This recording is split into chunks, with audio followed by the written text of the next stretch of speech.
राधे राधे। जय श्री कृष्ण। बोले शिव शंकर भगवान की जय हो। पार्वती माता की जय हो।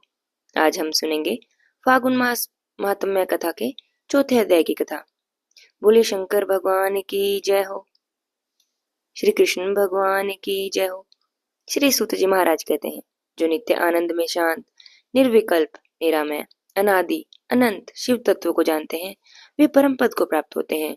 और जो धीर पुरुष काम भोग से विरक्त होकर भगवान शंकर में हेतु रहित पराभक्ति करते हैं, उनका कल्याण हो जाता है और वे संसार बंधन में नहीं पड़ते। जो माया में संसार में चिरकाल तक सुख पूर्वक विहार करके देवासान होने पर मोक्ष चाहते हैं, उनके लिए यही धर्म बताया गया है कि संसार में भगवान शिव की पूजा सदा ही स्वर्ग और मोक्ष का हेतु है। यदि प्रदोष आदि गुणों से युक्त सोमवार के दिन यह पूजा की जाए तो उसका विशेष ही महात्म्य है। जो केवल सोमवार को भी भगवान शंकर की पूजा करते हैं, उनके लिए इस लोक और परलोक में कोई भी वस्तु दुर्लभ नहीं। सोमवार को उपवास करके पवित्र होकर इंद्रियों को वश में रखते हुए वैदिक अथवा लौकिक मंत्रों से विधि पूर्वक भगवान शिव की पूजा करनी चाहिए। ब्रह्मचारी, गृहस्थ, कन्या, सुहागन स्त्री अथवा विधवा कोई भी क्यों ना हो, भगवान शिव की पूजा करके मनोवांछित वर्ग की प्राप्ति करता है, मनोवांछित फल की प्राप्ति करता है। इस विषय में मैं आपसे एक कथा कहता हूँ, जिसको सुनकर सभी मनुष्य मोक्ष को प्राप्त करते हैं और उनके मन में भगवान शिव की भक्ति होती है। आर्यावर्त में चित्रवर्मा नाम के एक प्रसिद्ध राजा थे। वे दुष्टों को दंड देने के लिए यमराज के समान समझे जाते थे। वे धर्म मर्यादाओं के रक्षक, कुमारगामी पुरुषों को दंड राह पर लाने के लिए समस्त यज्ञों का अनुष्ठान करने वाले और शरणागति की रक्षा करने वाले थे। भगवान शिव और भगवान विष्णु में उनकी बड़ी ही आसक्ति थी। राजा चित्रवर्मा ने अनेक परंपराक्रमी पुत्रों को पाकर अंत में एक सुंदर मुख वाली कन्या को प्राप्त किया। एक दिन कन्या ने जातक के लक्षण एक दिन राजा ने जातक के लक्षण जानने के लिए ब्राह्मणों को बुलाया और कन्या की जन्म कुंडली के अनुसार भावी फल। तब उन ब्राह्मणों में से एक विद्वान ने कहा, हे महाराज, यह आपकी कन्या सीमंतनी नाम से प्रसिद्ध होगी। यह भगवती उमा की भांति मंगलमय, रानी दमयंती की भांति परम सुंदरी, देवी सरस्वती के समान सब कलाओं को जानने वाली और देवी लक्ष्मी की भांति अत्यंत सद्गुणों से सुशोभित होगी। यह 10 वर्षों तक अपने स्वामी के साथ आनंद भोगेगी और 8 पुत्रों को जन्म देकर उत्तम सुख का उपभोग करेगी। इसके बाद एक ब्राह्मण ने यह कन्या 6 वर्ष में विधवा हो जाएगी। यह वज्राघात के समान दारुण वचन सुनकर राजा 2 घड़ी तक चिंता में डूब रहे। उसके बाद उन्होंने ब्राह्मणों को विदा करके राजा ने सोचा, सब कुछ भाग्य के अनुसार ही होता है, और ऐसा सोचकर उन्होंने चिंता करना छोड़ दिया। सीमंतनी धीरे धीरे सयानी हुई। अपनी सखी के मुख से भावी धव की बात सुनकर उसे बड़ा ही दुख हुआ। उसने चिंता मगन होकर योगदेव मुनि की पत्नी मैत्री से पूछा, हे माता जी, मैं आपके चरणों की शरण में आई हूँ। मुझे सौभाग्य बढ़ाने वाले सत्कर्म का उपदेश दीजिए। इस प्रकार शरण में आई हुई राजकन्या से पतिव्रता देवी मैत्री ने कहा, हे सुंदरी, तुम शिव सहित पार्वती जी की शरण में जाओ और सोमवार को एकाग्रचित्त होकर स्नान और उपवास पूर्वक स्वच्छ वस्त्र धारण करके शिव पार्वती का पूजन करो। सोमवार के दिन शिव पार्वती की आराधना करती रहो। इससे बड़ी भारी विपत्ति पड़ने पर भी तुम उनसे मुक्त हो जाओगी। घोर से घोर और भयंकर से भयंकर महाकलेश में पड़कर भी शिव जी की पूजा मत छोड़ना। उनके प्रभाव से तुम महान भय से पार हो जाओगी। इस प्रकार से मन सुमंतनी को आश्वासन देकर वह पतिव्रता अपने आश्रम में चली गई। राजकुमारी ने उनके कहे अनुसार भगवान शिव का पूजन आरंभ कर दिया। निषद देश में नल की पत्नी दमयंती के से इंद्रसेन नाम का एक पुत्र हुआ। राजा इंद्रसेन के पुत्र त्राग हुए। नृपश्रेष्ठ चित्रवर्मा ने राजकुमार चंद्रागत को बुलाकर गुरुजनों की आज्ञा से उन्हीं के साथ अपनी पुत्री चिंतामणि का विवाह कर दिया। उस विवाह में बहुत बड़ा उत्सव हुआ। विवाह के बाद राजकुमार चंद्रगत कुछ काल तक ससुराल में रहे और एक दिन राजकुमार यमुना के पार जाने के लिए कुछ मित्रों के साथ नाव पर सवार हुए। भाग्य से वह नाव यमुना के भंवर में मल्हार सहित डूब गई। यमुना के दोनों तटों पर बड़ा भारी हाहाकार मच गया। इस दुर्घटना को देखने वाले सभी सैनिकों के विलाप से आकाश मंडल गूंज रहा था। डूबने वालों में से कुछ तो मर गए तो कुछ को मगरमच्छ ने खा लिया और राजकुमार आदि कुछ लोग उस महाजल में अदृश्य हो गए। यह समाचार सुनकर तो राजा चित्रवर्मा बड़े ही व्याकुल हो गए और यमुना के किनारे आकर मूर्छित होकर गिर पड़े। सीमंतनी ने भी जब यह समाचार सुना तो वह भी मूर्छित होकर धरती पर गिर पड़ी। राजा इंद्रसेन भी अपने पुत्र के डूबने का समाचार पाकर रानियों सहित बड़े दुखी हुए और सुध-बुध खोकर गिर पड़े। इसके बाद बड़े बूढ़ों के समझाने पर राजा चित्रवर्मा धीरे-धीरे नगर में आए और उन्होंने अपनी पुत्री को धीरज बंधाया। राजा चित्रवर्मा ने जल में डूबे हुए अपने दामाद का औदैविक करते वहां आए हुए उनके बंधु बांधव से कराया। पतिव्रता सीमंतनी ने चिता में बैठकर पति लोक में जाने का विचार किया, किंतु उसके पिता ने स्नेह के कारण उसे रोक दिया। तब वह अपना विधवा जीवन व्यतीत करने लगी। मुनि पत्नी जिस शुभ सोमवार का उपदेश दे रही थी, उसे सदाचार परायण सीमंतनी ने विधवा होने पर भी नहीं छोड़ा। इस प्रकार 14वें वर्ष की आयु में अत्यंत दारुण दुख पाकर वह भगवान शिव के चरणावृंद का चिंतन करने लगी। शिव जी की आराधना करते करते उसे 3 साल बीत गए। उधर पुत्र शोक से उन्मत्त राजा इंद्रसेन को बलपूर्वक दबाकर उन्हीं के भाइयों ने सारा राज्य छीन लिया और उन्हें पत्नी सहित पकड़कर कारागृह में डाल दिया। इंद्रसेन के पुत्र चंद्रागत यमुना के जल में डूब जाने पर धीरे धीरे गहराई में उतरने लगे। गहराई में पहुंचने पर उन्होंने नागवधुओं को क्रीड़ा करते हुए देखा और वे भी राजकुमार को देखकर आश्चर्यचकित हो गई और उन्हें पाताल लोक में ले गई। वहां पर राजकुमार चंद्रागत ने तक्षक नाग के परम अद्भुत रमणीय नगर में प्रवेश किया। इंद्र भवन के समान मनोहर एक सुंदर महल था, जो बड़े बड़े रत्नों के प्रकाश में किरणों से उद्दीप्त हो रहा था। भगवान सूर्य के समान तेजस्वी तक्षक नाग को सभावन में विराजमान देखकर परम बुद्धिमान राजकुमार ने उन्हें प्रणाम किया और हाथ जोड़कर खड़े हो गए। तक्षक के तेज से उनके नेत्र चौंध रहे थे। नागराज ने मनोरम राजकुमार को देखकर उन नागवधुओं से कहा कि यह कौन है और यह कहाँ से आया है। तब उन्होंने कहा कि हमने इसे यमुना के जल में देखा। इसके कुल और नाम का परिचय न होने के कारण हम इसे आपके पास ले आए हैं। तब दक्ष ने राजकुमार से पूछा कि तुम ही बताओ, तुम कौन हो, किसके पुत्र हो और कौन सा तुम्हारा देश है, तुम यहाँ पर क्यों आए हो। तब राजपुत्र ने कहा, भूमंडल में निषद नाम से एक प्रसिद्ध देश है। उसके स्वामी राजा नल महायशस्वी हुए हैं। वे पुण्य श्लोक माने जाते हैं। उनके पुत्र इंद्रसेन हुए और इंद्रसेन का पुत्र मैं हूँ और मेरा नाम चंद्रागत है। मैं अभी नूतन विवाह करके ससुराल में रुका हुआ था और यमुना जी के जल में विहार करता हुआ देव की प्रेरणा से डूब गया हूँ। यह नागपत्नियाँ मुझे आपके पास ले आई हैं। जन्मांतर के उपार्जित पुण्य के प्रभाव से यहाँ पर मैंने आपका दर्शन किया है। मैं धन्य हो गया। मेरे माता पिता कृतार्थ हो गए, क्योंकि आपने दया करके मेरी ओर देखा। आप मुझसे वार्तालाप कर रहे हैं। इस प्रकार अत्यंत मनोहर उदारता पूर्वक वचन सुनकर तक्षक ने कहा, हे राजकुमार, तुम भय ना करो, धैर्य रखो और बताओ, संपूर्ण देवताओं में से तुम किसकी पूजा करते हो।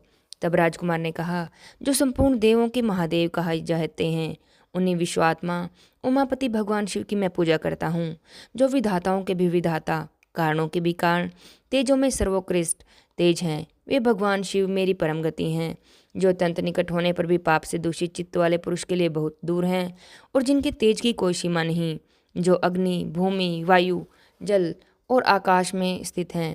वे विश्वात्मा भगवान सदाशिव हमारे लिए सदा ही पूजनीय हैं, जो संपूर्ण भूतों के साक्षी हैं, सबकी आत्मा में स्थिर रहने वाले परमेश्वर हैं और निरंजन हैं।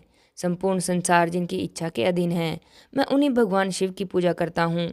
ज्ञानी पुरुष जिन्हें एक आदि और पुराण पुरुष कहते हैं, गुणों के भेद से जिनमें भिन्नता प्रतीत होती है, उन्हें कोई क्षेत्रज्ञ तो कोई कुतज्ञ कहता है। भगवान शिव मेरे परम आश्रय हैं, जो चैतन्य में अचिंत तत्व हैं और जिनके तेज का कहीं भी अंत नहीं।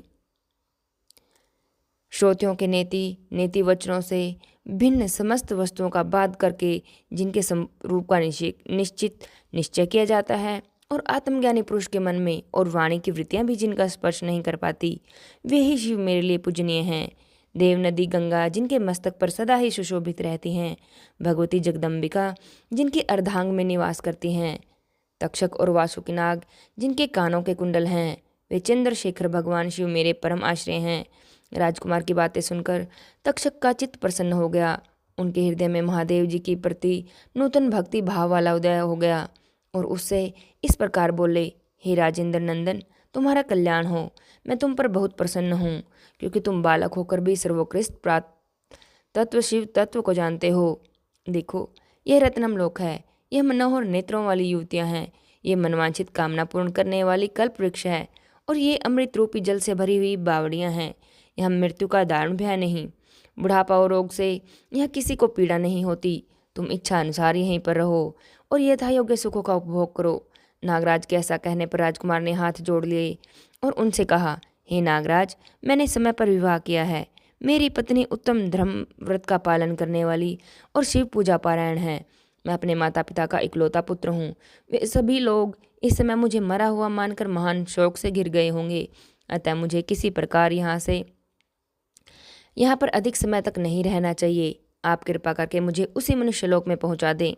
तब नागराज दक्ष ने कहा, हे राजकुमार, तुम जब जब मेरी याद करोगे तब मैं तुम्हारे सामने प्रकट हो जाऊंगा। ऐसा कहकर उन्होंने राजकुमार को एक सुंदर घोड़ा भेंट किया जो अपनी इच्छा के अनुसार चलने वाला था। अनेक प्रकार के द्वीपों, समुद्रों और लोकों में उनकी अपात गति थी। इसके सिवा उन्होंने रत्नमय आभूषण, दिव्य वस्त्र और दिव्य अलंकार भेंट किए। उसकी सहायता के लिए सारी ही व्यवस्था कर दी। करने के बाद नागराज तक्षक ने कहा, जाओ। उसे प्रेम पूर्वक विदा किया। राजकुमार चंद्रागत घोड़े पर सवार होकर निकले और थोड़ी ही देर में यमुना के जल से बाहर आकर उस दिव्य अश्व पर चढ़े हुए नदी के रमणीय तट पर घूमने लगे। इसी समय पतिव्रता सीमांतनी अपनी सखियों से घिरी हुई वहां पर स्नान करने के लिए आई। उन्होंने यमुना के तट पर मनुष्य रूपधारी नाग कुमार के साथ भ्रमण करते हुए राजकुमार चंद्रागत को देखा। दिव्य अश्वों पर आरूढ़ हुए अपूर्व आकार वाले उन राजकुमार को देखकर वह उन्हीं की ओर दृष्टि लगाई खड़ी हो गई। उसे देखकर चंद्रागत ने भी मन ही मन विचार किया, जान पड़ता है इनमें पहले भी कहीं देखा है। उसके बाद घोड़े से उतरे और नदी के किनारे आकर बैठ गए। उन सुंदरी को समीप बुलाकर बिठाया और पूछा, तुम कौन हो, किसकी स्त्री हो, किसकी कन्या हो। उस समय सीमांतनी लज्जावश कुछ न बोल सकी। तब उसकी सखी ने सारी बातें बताई। इसका नाम सीमांतनी है। यह निषाद राज इंद्रसेन की पुत्रवधू है। युवराज चंद्रागत की रानी है और महाराज चित्रवर्मा की पुत्री है। दुर्भाग्य के कारण इनके पति इस महाजल में डूब गए हैं और इससे इन्हें वैधव्य का दुख प्राप्त हुआ है। इसी कारण यह बाला शोक से सूखती जा रही है। अत्यंत प्रबल शोक में इन्होंने 3 वर्ष व्यतीत कर दिए। आज सोमवार है, इसलिए यहाँ पर यमुना जी में स्नान करने आई हैं और इनके ससुर का राज्य भी शत्रुओं ने छीन लिया है और बलपूर्वक उस पर अधिकार जमा लिया है और वे महाराज अपनी पत्नी के साथ उनकी कैद में पड़े हैं। यह सब होने पर भी यह निर्बल अंतःकरण वाली सदाचार परायण राजकुमारी प्रति सोमवार को भक्ति भाव के साथ पार्वती देवी सहित महादेव जी की पूजा करती है। उत्तम व्रत का पालन करने वाली सीमंतनी ने अपनी सखी के मुख से यह बातें कहलवा दी। राजकुमार से पूछा, आप कौन हैं? आपके पर्शवर्ती ये दोनों पुरुष कौन हैं? आपने मेरे वृतांत को एक स्नेही की भांति क्यों पूछा? हे महाभावो, मुझे ऐसा जान पड़ता है, मैंने पहले भी आपको देखा है। आप मुझे किसी जो स्वजन की भांति प्रतीत होते हैं। और इतना कहकर राजकुमारी सीमंत्री ने तो नेत्रों से आंसू की धारा बहाती हुई बहुत देर तक रोती रही। मूर्छित होकर पृथ्वी पर गिर पड़ी। अपनी प्रियतमा के शोक का कारण सुनकर चंद्रगत भी शोक से व्याकुल हो गए और 2 घड़ी तक चुपचाप वहीं बैठे रहे। इसके बाद सीमांतनी उठकर राजकुमार की ओर बार बार देखने लगी। उसने पहले देखे हुए अंगचिन्हों, स्वर आदि लक्षणों, अवस्था के प्रमाण, रंग रूप आदि की परीक्षा करके निश्चय किया कि अवश्य ही यही मेरे पति हैं, क्योंकि मेरा हृदय प्रेम से अधीर होकर इन्हीं में अनुरक्त हुआ है। परंतु क्या मुझ अभागिनी को अपने मरे हुए पति का दर्शन हो सकता है? यह स्वप्न है अथवा भ्रम है, अथवा मुनि पत्नी ने जो मुझसे कहा था कि तुम भारी से भारी विपत्ति में पड़ने पर भी व्रत का पालन करती रहना, ये कहीं उसी का फल तो नहीं? एक श्रेष्ठ ब्राह्मण ने मेरा 10,000 वर्षों का सौभाग्य बताया था। तब उन ब्राह्मण देवता का यह वचन अवश्य ही सत्य होगा। वह ईश्वर के बिना कौन जान सकता है। इधर प्रतिदिन मुझे मंगल सूचक शुभ शगुन भी दिखाई देते हैं। देवी पार्वती के प्राणनाथ भगवान शिव के प्रसन्न होने पर देहधारियों के लिए कौन सी वस्तु भला दुर्लभ हो सकती है? इस तरह से विचार करके अपने मन के संदेह को दूर कर लिया। उसने अपने विचारों में खोई हुई देखकर राजकुमार ने कहा, हे भर्तृ, मैं तुम्हारे पति के शोक संतप्त माता पिता से यह समाचार बताने के लिए जा रहा हूँ। तुम्हारा कल्याण हो, तुम्हारे पति तुमसे शीघ्र ही मिलेंगे। और ऐसा कहकर राजकुमार घोड़े पर सवार हुए अपने दोनों सहायकों के साथ शीघ्र ही अपने राज्य में जा पहुँचे। वहाँ नगर उद्यान के समीप स्थिर होकर उन्होंने नागराज के पुत्र को राज्य सिंहासन पर अधिकार जमाए हुए अपने बंधुओं के पास भेजा। नाद कुमार ने शीघ्र जाकर उनसे कहा, तुम सभी लोग महाराज इंद्रसेन को अविलंब कारागार से मुक्त करो और सिंहासन छोड़कर हट जाओ। महाराज के पुत्र चंद्रागत पाताल लोक से लौटकर आए हैं। तुम आनाकानी नहीं करो, नहीं तो राजा चंद्रागत के बाण तुम्हारे प्राण हर लेंगे। वे यमुना जी के जल में डूबकर नागराज तक्षक के घर जा पहुंचे थे। वहां से उनकी सहायता पाकर पुनः इस लोक में आए हैं। नाथ कुमार की कहीं सभी बातें सुनकर शत्रुओं ने भी बहुत अच्छा कहकर उनकी आज्ञा स्वीकार कर ली और महाराजा इंद्रसेन को उनके खोए हुए पुत्र के पुनः लौट आने का समाचार बताकर उन्हें उनका सिंहासन लौटा दिया। महाराज को प्रसन्न करके वे सभी लोग भयभीत बने रहे। मेरा पुत्र आ रहा है, यह बात जानकर राजा प्रेम के आंसू बहाते हुए आनंद में डूब गए और यही दशा महारानी की भी थी। इसके बाद सब नागरिक, वृद्ध, मंत्री, पुरोहित आगे जाकर राजकुमार चंद्रागत से मिले और हृदय से लगाकर उन्हें महाराज के समीप ले गए। अपने भवन में प्रवेश करके अश्रु वर्षा करते हुए राजकुमार ने माता पिता के चरणों में प्रणाम किया। चरणों में पड़े हुए पुत्र को उठाकर राजा ने उसे अपने हृदय से लगा लिया। फिर माता को प्रणाम करके उनका आशीर्वाद लिया। फिर राजकुमार अपने नगरवासियों से मिले और सबको यथा योग्य सम्मान दिया। पुनः सबके साथ राज्यसभा में बैठकर उन्होंने सब वृत्तांत अपने पिता से कहा। नागराज तक्षक से मित्रता होने की बात भी कही। राजकुमार का चित्र देखकर और सुनकर राजा इंद्रसेन बहुत हर्ष से विह्वल हो गए। उन्होंने अपने मन में सोचा कि मेरे पुत्र वधु ने भगवान महेश्वर की आराधना करके इस अनुपम सौभाग्य का अर्जन किया है। निषाद राज ने यह मंगलमय वार्ता दूतों के द्वारा महाराज चित्रवर्मा को कहलवाई। यह वार्ता सुनकर महाराज चित्रवर्मा आनंद से विह्वल हो गए और बड़े वेग से उठकर उन्होंने संदेशवाहकों को उपहार में बहुत सा धन दिया और फिर अपनी पुत्री को बुलवाकर उन्होंने उसके वैधव्य के चिन्हों का परित्याग करवाया और नाना प्रकार के आभूषणों से उसे विभूषित किया। उसके बाद समूचे राष्ट्र में, गांव, नगर आदि में बड़ा ही भारी उत्सव मनाया गया। सब लोगों ने राजकुमारी सिमंतनी के सदाचार की बड़ी ही प्रशंसा की। राजा चित्रवर्मा ने इंद्रसेन के पुत्र चंद्रागत को बुलाकर सिमंतनी को उनके साथ विदा कर दिया। राजकुमार चंद्रागत ने तक्षक के घर से लाए हुए रत्न आदि आभूषणों के द्वारा, जो मानव मात्र के लिए अत्यंत दुर्लभ माने जाते हैं, अपनी पत्नी को अलंकृत किया। तपे हुए स्वर्ण के समान सुशोभित 40 कोस तक जाने वाली सुगंधित से युक्त दिव्य अंगराग से भी सीमंतनी की बड़ी शोभा हो रही थी। कमल के केसर के समान रंग वाले कल्प वृक्ष के पुष्पों से बनी हुई और कभी ना कुम्हलाने वाली माला भी सीमंतनी की शोभा बढ़ा रही थी। और इस प्रकार शुभ मुहूर्त में अपनी पत्नी को साथ लेकर ससुर की आज्ञा से राजकुमार चंद्रागत पुनः अपनी नगरी में आए। महाराज इंद्रसेन ने अपने पुत्र को राज्य सिंहासन पर बिठाया और तपस्या द्वारा भगवान शिव की आराधना करके योगी पुरुषों को उपलब्ध होने वाली उत्तम गति प्राप्त की। राजा चंद्रागत ने अपनी धर्मपत्नी सीमंतनी के साथ 10,000 वर्षों तक नाना प्रकार के विषयों का उपभोग किया। उन्होंने 8 पुत्रों और एक कन्या को जन्म दिया। सीमंतनी प्रतिदिन भगवान महेश्वर की पूजा करती थी और अपने स्वामी के साथ सुख से रहती थी।